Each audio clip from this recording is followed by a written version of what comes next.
അക്കൊടി പിടിച്ച് ഇനി ജീവിതം കലക്കാൻ ഒരുത്തനും നമ്മൾ സമ്മതിക്കൂല. നിങ്ങൾക്കറിയോ, ലീഗ് തന്ന ചോറുകൊണ്ടാണ് ഇന്നെപ്പോലുള്ള ആയിരക്കണക്കിന് അറബി അധ്യാപകര് മാന്യമായിട്ട് ജീവിക്കുന്നത്. ഞങ്ങളെ കൂട്ടത്തിൽ അറബി ഭാഷ മോനിന്നെ IAS കാരനാ. IAS കാരൻ.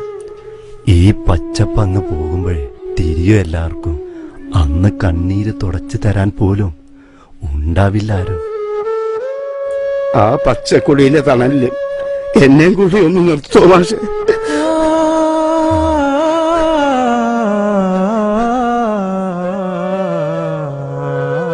തളരുമ്പോൾ നമ്മളും താനെ കൊതിച്ചു പോകാറില്ലേ ഒരു തായ്വേരിന്റെ താങ്ങ്? മുസ്ലിം ലീഗ് ഒരു ജനതയുടെ തായ്വേരാണ്. അവരുടെ തളർച്ചയിലും ഇടർച്ചയിലും താങ്ങി നിർത്തുന്ന ഒരേയൊരു തായ്വേര്. കടലെടുക്കാതെ കാക്കുന്നതും